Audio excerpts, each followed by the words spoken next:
Welcome to Words of English. Brave bird. Once upon a time in a beautiful forest. एक बार की बात है एक खूबसूरत जंगल में. There was a small bird named Pip. Pip नाम का एक छोटा सा पक्षी था. Pip dreamed of flying high in the sky like the other birds.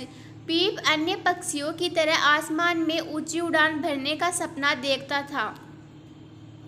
One sunny morning he decided to give it a try. एक धूप भरी सुबह उसने इसे आजमाने का फैसला किया. With determination he flapped his wings and hopped from branch to branch. दृढ़ संकल्प के साथ पीप ने अपने पंख फड़फड़ाए और एक शाखा से दूसरी शाखा पर छलांग लगाई. Practicing flying after many tries, he finally took off into the sky. उड़ने का अभ्यास कई कोशिशों के बाद आखिरकार वह आसमान में उड़ गया. He felt the wind beneath his wings, lifting him higher and higher.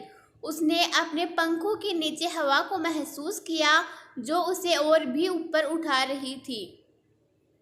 He flew over treetops, past rivers and even soared above the clouds. वह पेड़ों की चोटियों के ऊपर से, नदियों के ऊपर से तथा बादलों के ऊपर भी उड़ता था. Pip realized he had flown far from home. Panic set in as he realized that didn't know how to get back. पीप को एहसास हुआ कि वह घर से बहुत दूर निकल आया है. उसे घबराहट होने लगी क्योंकि उसे नहीं पता था कि वापस कैसे लौटना है. He remembered what his parents taught him about using the stars to find his way home. घबराकर उसे याद आया कि उसके माता पिता ने उसे घर का रास्ता खोजने के लिए तारों का उपयोग करने के बारे में क्या सिखाया था. So he looked up, found the North Star and followed it. तो उसने ऊपर देखा, नॉर्थ स्टार पाया और उसका पीछा किया. Through the dark night, Pip flew guided by the stars. अंधेरी रात में पीप ने तारों द्वारा निर्देशित होकर उड़ान भरी. And as the first light of dawn broke, he spotted his forest home. और जैसे ही भोर की पहली किरण फूटी, उसने अपने जंगल के घर को देखा. Exhausted but relieved, he landed safely among the branches. थककर लेकिन राहत महसूस करते हुए वह सुरक्षित रूप से शाखाओं के बीच उतरा.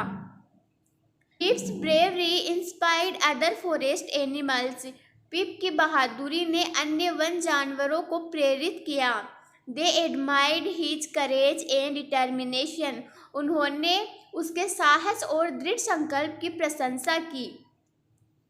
From that day on, Pip became known as the bravest little bird in the forest. उस दिन से पीप को जंगल में सबसे बहादुर छोटे पक्षी के रूप में जाना जाने लगा. Teaching everyone to chase their dream, no matter how small they are. हर किसी को अपने सपनों का पीछा करना सिखाना, चाहे वे कितने भी छोटे क्यों ना हो.